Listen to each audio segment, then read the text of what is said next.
का अपमान क्यों करता है? क्या आपने कभी विचार किया है? वैसे तो हम भी बिना कारण बहुतों का अपमान करते हैं। हमारा अपना अपमान भी बहुत बार होता है। संसार का सारा व्यवहार एक दूसरे का अपमान करने पर टिका है। जैसे पति अपनी पत्नी का अपमान करता है, पिता अपनी संतानों का अपमान करता है, नौकरी देने वाला अपने नौकर का अपमान करता है, अर्थात जो भी बलवान है वो निर्बल का अपमान करता है। यदि हम शक्तिमान हैं तो अपमान के बदले में लड़ाई करते हैं, और यदि लड़ने की शक्ति नहीं होती तो हम अपमान सह लेते हैं, स्वयं को निर्बल और असहाय मान लेते हैं। हमें छोटे होने का एहसास होता है। ऐसा प्रतीत होता है जैसे हमारी आत्मा कुचली गई हो। किंतु कोई किसी का अपमान क्यों करता है? हम विचार कर रहे थे कि जब अपमान होता है तो मनुष्य को अपनी निर्बलता का एहसास होता है, और निर्बलता का बोध मनुष्य को कुचल देता है। वो अधिक से अधिक निर्बल बन जाता है, अत्याचार सहने की आदत सी पड़ जाती है, आत्मविश्वास का नाश हो जाता है। और जब आत्मविश्वास नहीं होता तो मनुष्य शराब और जुए जैसे व्यसनों में सुख ढूंढता है, मन से रोगी बन जाता है। आखिर किसी भी मनुष्य की ऐसी दुर्गति कोई क्यों करता है?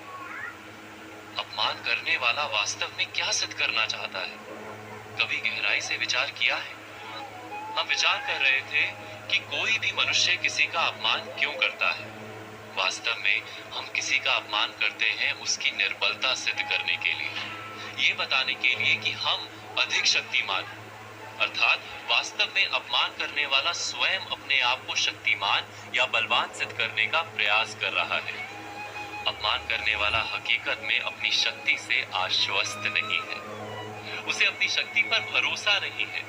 दूसरों को चुनौती देकर वो अपनी शक्ति पर विश्वास प्राप्त करने की कोशिश करता है। क्या ये सच नहीं? हम बात कर रहे थे कि जब हम किसी का अपमान करते हैं तो वास्तव में इतना ही प्रकट करते हैं कि हमें अपने बल पर भरोसा नहीं। हमें ये संसार एक अविरत संघर्ष प्रतीत होता है, कभी ना रुकने वाली एक जंग सी दिखाई देती है। हम अपने निकट आने वाले सभी को प्रतिद्वंदी मानते हैं, फिर वो पति या पत्नी ही क्यों ना हो।